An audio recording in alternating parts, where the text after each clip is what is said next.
Ito guys, may tanggap tayo sa Realme 5i. Ang problem nito ay wala na yung power IC. So pinadala dito sa akin guys, wala na yung piyesa. Ngayon, nung una raw pinagawa niya ay tinanggal daw yung power IC. So titest muna natin. Kasi ang sabi nung may-ari nung pinagawa daw niya ay sira daw yung power IC. Tatry natin guys kung ano yung sira. Ayan, grounded. So grounded ito. Ayan, grounded. Talagang hindi na ito mapanormal dahil grounded yung board. So hanapin natin yan guys. Papalabasin natin. Ito yung problema natin dito dahil wala na yung piyesa. So maglalapag tayo ng panibagong piyesa. Nga lang, mga grounded yung mga capacitor. Ito ay nasa likod ito guys. So tatakpan, babalik natin yung original niya na IC. Tapos babakbakin natin yung sa likod na area dahil dito ay madalas nakakaroon ng shorted. Yan dito natin hahanapin mamaya. So tatanggalin muna natin yung pinaka-frame. Yan, tanggalin natin yung pinaka-frame. Dumating to dito guys ay wala ng power IC. Ang sabi ng may-ari, pinagawa daw niya. Ang sabi daw ng technician na wala daw silang pamalit. So nagbabaka sakali yung may-ari niyan, si Sir Jade Cañete. Shoutout sa inyo sir. So ito yung unit nyo sir, binidyohan natin dahil request nyo na bidyohan. So mangyayari dito sir ay tatanggalin natin yung pinaka-frame. Pero yung kanina na sa likod nito ay wala ng piyesa. Lalapagan natin ng bagong piyesa yun para bumalik sa normal. Kasi yung nakalagay kanina ay binunot na yung piyesa. So hindi na pwede yun. Papalitan na lang natin. Ayan. Importante ma-open natin to. Kasi dito may mga encounter ako ng mga Realme. Madalas yan dito sa loob. Nga lang, tagun-tago yan. Kasi pag mga ganyan, pag tinest mo sa power supply, ang umiinit, power IC talaga. Pero hindi yan power IC. Kasi madalas yan nagkakaroon ng conflict dito. Imamanual na lang natin guys, gamit ako ng power supply. Mamanual natin ititest para mapalabas natin yung shorted. Kasi once na naka-block kasi yung nakakaroon ng grounded, hindi talaga natin mapalabas yung power. Ito guys ay malinis. So dito tayo magpo-focus sa may tabi ng power IC niya. So dito natin iti-test isa-isa kung yan ay tested pa o hindi. Kung alin yung grounded, alin yung hindi grounded. Yan, malinis to guys oh. Hindi nila inopen, nakasealed pa rin siya. Yung kabila lang ang tinanggal nilang piyesa pero hindi yun ang sira. So mangyayari, magdodoble tayong palit yan. Papalitan natin ulit yan. Tatanggalin natin yung IC na to bago tayo mag-test ng mga capacitor para mapalabas natin yung kung sino talagang may grounded dito sa mga capacitor na to. Kasi pag andito pa rin yung IC na yan guys, hindi natin mapalabas. Iinit dyan yung power IC. Kailangan tatanggalin natin yung power IC na to. Mamaya ibalik natin, naka-reball ulit. I-reball na lang natin pagbalik. Kailangan mabunot natin to bago tayo mag-test ng wiring, yung mga circuit niya kung alin yung mga grounded. Ayan, tanggalin muna natin. Linisin muna natin to para hindi masagi. Baka masagi kasi mapunit yung mga paa. Kailangan malinis na malinis yan.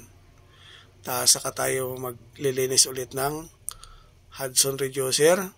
Mamaya bubugahan natin ng Rosenflex para mapalabas natin yung totoong error nito. So, titest natin isa-isa guys. Ayan, grounded. Grounded. So, may mga ground pa siya. Papalabasin natin yan. Rosenflex lang katapat niyan. Tapos, power supply ang gagamitin. So, negative to positive lang tayo tatama. Positive, positive. Ayun, lumabas. Ayun, meron. Ayan, maliit na capacitor. Yan yung grounded. Ayun. Mabilisan lang to guys kasi para hindi na tayo magtagal. Ayan. Rosen Plus ang nilagay natin. Ayun lumabas kaagad. So yan lang ang problema guys. Ang problema lang natin, nagdagdag ng error dahil yung pyesa na tinanggal nila, wala na, sira na. So magpapalit tayo dito. Ito, wala nang grounded, ayos na. So ibabalik natin yung dating power IC niya dito, i-re-reball na lang natin. Pero yung nasa likod nito guys ay lalagyan na lang natin ng bagong power IC. Yun lang talaga. Si Sir Jed Cañete, sir, ito na yung unit nyo. Nakita na natin yung error. Pero magpapalit tayo ng ibang pyesa. Ito yung binunot natin kanina. Ibabalik lang natin. I-re-reball natin. Kasi once na binalik mo lang siya na hindi mo ni-reball, medyo matigas yan guys. Mahirapan tayo magbalik sa mga sa dating portion ng lead niya. Hindi natin mapanormal. Kailangan lilinisin na lang natin tapos i-reball natin panibago para pag nilapag natin, dire-diretso siya, mabilis kakapit kasi mas malambot. Ang gamit kasi natin is 183 Celsius na lead. Yung liquid lead na gamit natin. Ayan, babalik na natin yan. Pero yung binunot ko na capacitor, wala na yan, hindi na natin papalitan yan. Okay na yan, hayaan na lang natin na naka-open. Ayan. Sentro muna natin. Malalaman natin to guys kasi ang paghahanap ng grounded talaga, tsagain lang talaga siya. So dun sa unang gumawa, hindi nila nakita dahil nakatago ang sira. Yan lang. Talagang ang strategy kasi dito guys, kailangan bunutin nyo muna yung IC bago kayo mag-test ng wiring kasi pag nag-test kayo ng circuit, mas mabilis siya makita. Pag andyan yung power IC na nakalapag, ang hirap talaga i-trace kasi alam mo nangyayari, pag may IC na nakalapag, kung ano-ano yung lumalabas na sira, magtuturo siya ng ibang sira. Yan ang problema. Hindi katulad ng mga ibang board, mga iPhone, madali lang. Ito kasing mga Android, ang kulit nito, kailangan papahirapan ka talaga. Lalo pag mga Samsung, magtuturo yan ng ibang sira. Lalo pag nakakabit yung power IC. Kaya ang kinakagandahan doon guys, ang sekreto talaga ng pag-test, bago kayo test ng mga layout, kailangan tanggalin nyo muna yung power IC para mabilis mapalabas. Yun lang ang solusyon.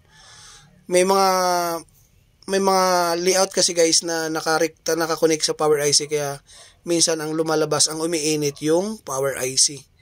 Pero ibang sira, ibang binabato, iba talaga yung totoong sira. Ayan na guys, gumagana na. Nag-power na siya. So, yun lang talaga ang ginawa natin. Yung capacitor, at saka nagpalit tayo ng isang power IC dahil yung pinadala sa atin ay hindi na pwede. Ayan, power na.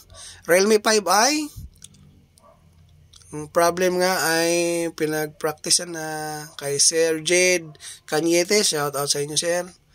Okay na yung Realme 5i niya. Ang habol lang dito ni sir ay yung files niya. So, shout out sa inyo, sir. I hope na magamit nyo na maayos yan. Thank you.